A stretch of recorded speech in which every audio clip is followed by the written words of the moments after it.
नमस्कार, राधे राधे। तो आपने इलेक्शन हुए और आपने एक वोट डाल दिया। आपने किसी एक पार्टी को चुना, आपने किसी एक कैंडिडेट को चुना और आपको लगा कि आपने एक बहुत बड़ा काम कर दिया अपनी लाइफ का।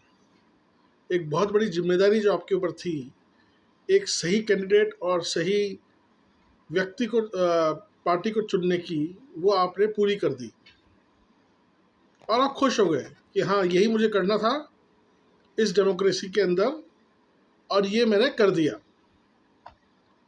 पर आप ये भूल गए कि डेमोक्रेसी में आपका पार्टिसिपेशन एक दिन, एक घंटे, एक वोट का नहीं है, सिर्फ एक वोट का नहीं है।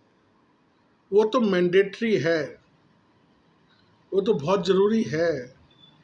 उसके अलावा जो अगले 5 साल हैं, उसमें पार्टिसिपेशन भी आपके लिए बहुत ज़रूरी है।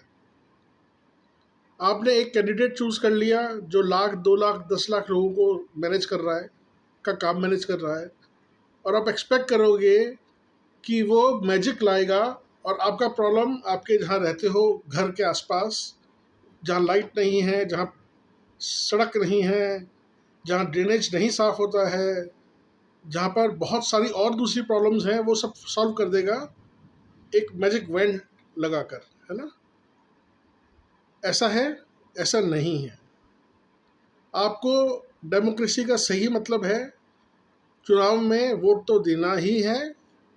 उसके अलावा आपको जो आपके साथ इश्यूज़ हैं, जो प्रॉब्लम्स हैं, उनको भी एज अ सिटीज़न, क्योंकि उससे आपकी खुद की लाइफ सुधरेगी, आपके बच्चों की लाइफ सुधरेगी, आपके वाइफ की लाइफ सुधरेगी, आपके फैमिली की लाइफ सुधरेगी, आपके पेरेंट्स की लाइफ सुधरेगी। तो अगर पास में कोई हॉस्पिटल है जो उसमें डॉक्टर नहीं आते हैं, जिसमें दवाइयाँ नहीं मिलती हैं, जो बहुत महंगा है, या स्कूल है जहाँ पे आपके बच्चे पढ़ते हैं वो ढंग से नहीं है, बहुत ज़्यादा फीस लेता है, या अगर सरकारी है तो टीचर्स नहीं पढ़ाते हैं, रोड नहीं बनी हुई है, बिजली नहीं आती है, पानी अवेलेबिलिटी नहीं है, बस नहीं होती है आसपास आपके ट्रैवल ट्रांसपोर्ट के लिए, आपके आसपास कोई घर के आसपास ढंग से अर्बन डेवलपमेंट नहीं हुआ है, आपके आसपास कोई पार्क नहीं है रहने जाने के लिए, ग्रीनरी नहीं है, उस सब की जिम्मेदारी किसकी है? हाँ, वो एक जना चुना जो आपने चुना था पूरे डिस्ट्रिक्ट के लिए, या अगर एमपी चुना है पूरे मल्टीपल डिस्ट्रिक्ट्स के लिए, तो वो अकेला आदमी नहीं मैनेज कर सकता है इस चीज़ को। ये आपका पार्टिसिपेशन उतना ही इम्पोर्टेंट है। तो डेमोक्रेसी में सिर्फ वोट देना ही इम्पोर्टेंट नहीं है, आपका रेगुलर पार्टिसिपेशन भी बहुत इम्पोर्टेंट है। इसीलिए एक नई संस्था या एनजीओ बनाई है जिसका नाम है mission developed India, advance technologies for mission developed India.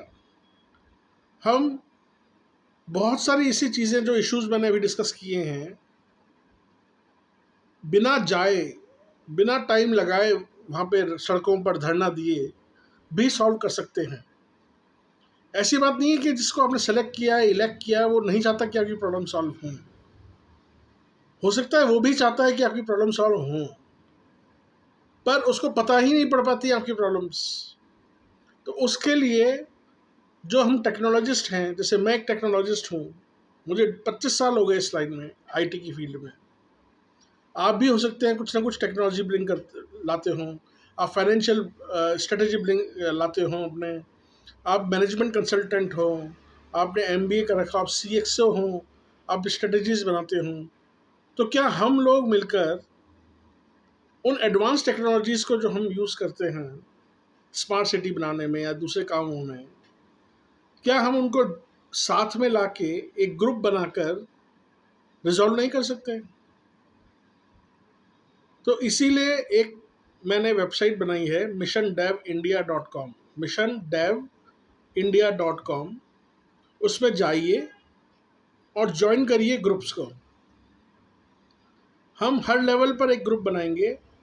हम आपके नगर निगम से बात करेंगे, हम टेक्नोलॉजी का यूज़ करेंगे और ज़्यादा से ज़्यादा आपके सिटी को, आपके विलेज को, आपके टाउन को हम स्मार्ट बनाएंगे।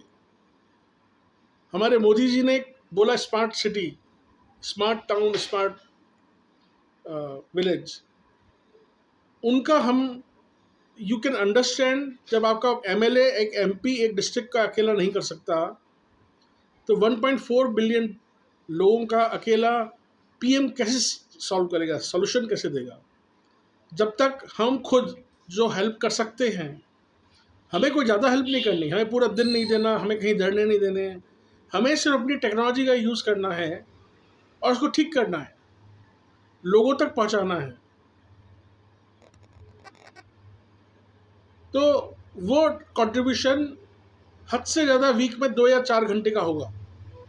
तो बजाय किसी पॉलिटिक्स में पढ़ने के, बजाय हमारा अपना अपना हर वक्त अपने लिए सेल्फिश होने के लिए, हम अगर मिल के काम करेंगे 2 या 4 घंटा वीकली और टेक्नोलॉजी को स्ट्रेंथन करेंगे, फिर हम नगर निगम के पास जाएंगे, उनसे बात करेंगे, एक मॉडल नगर निगम बनाएंगे। फॉर एग्जांपल, आपको पता होगा कि कोटा एक इकलौता सिटी बन गया पूरे इंडिया में जो सिग्नल फ्री है। हो सकता है आपको ना पता हो, मैं पहली बार बता रहा हूँ आपको। अब वहाँ पे जाम नहीं लगते, अब वहाँ रोड्स में पानी नहीं भरता बारिशों में, अब वहाँ रोड्स नहीं टूटती हैं बारिशों में। सिग्नल फ्री सिटी क्यों नहीं बना सकते हम दूसरी जगहों को?